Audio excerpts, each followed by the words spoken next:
Hello નમસ્કાર મિત્રો, સ્વાગત છે તમારું એક નવા વિડીયોની અંદર. તો મિત્રો, જેની ઘણા સમયથી રાહ જોઈ રહ્યા હતા, એસીસી જેનું ફાઇનલી કાલે મેરિટ આવી ગયું છે.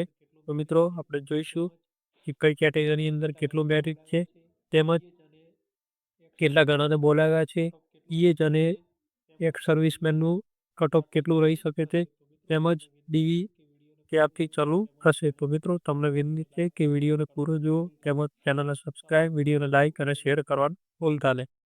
ચાલો મિત્રો, શરૂ કરીએ. તો મિત્રો, આપણે વાત કરીશું મેરિટની. તો મિત્રો, કેટેગરી વાઇઝ મેરિટ જોઈએ તો જનરલનો મેરિટ 134.8664 છે, તેમજ ફિમેલનો મેરિટ 124.8668 છે.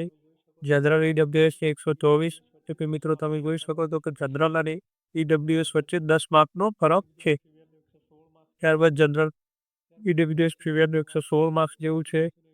ત્યારબાદ આપણે એસસીબીસીની વાત કરીશું. એસસીબીસીનું 122 છે, તેમજ એસસીબીસી ફિમેલનું 113.8614 છે. ત્યાર પછી એસવીની વાત કરીએ તો 121 છે. એસટીની વાત કરીએ તો 99 છે. અત્યારે મિત્રો જોવા જઈએ તો પેપર બહુ ઈઝી હતું. પેપર પ્રમાણે મેરિટ લગભગ નીચું જ રહ્યું છે.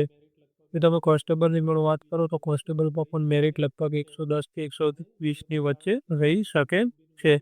અને જોતા કારણ કે સીસી ગ્રુપ બીની મેરિટ પેપર છે બહુ ઈઝી હતું, એટલું બધું હાર્ડ હતું નહીં.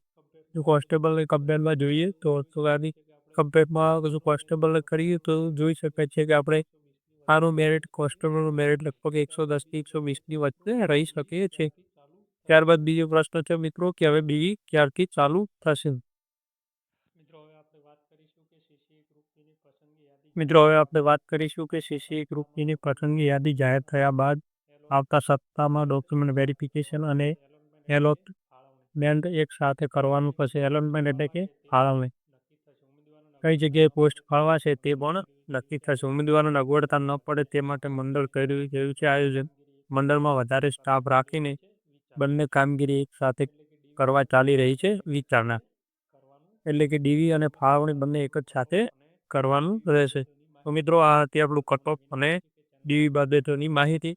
તો મિત્રો, તમને વિનંતી છે કે ચેનલને સબસ્ક્રાઇબ કરવાનું ભૂલશો નહીં, તેમજ વિડીયોને શેર અને લાઇક કરવાનું ભૂલતા નહીં. અને હા મિત્રો, કોમેન્ટની અંદર જરૂરથી કેટલા મિત્રો લાગે છે તે મિત્રો જરૂરથી કોમેન્ટ કરજો કે તેમના માર્ક્સ કેટલા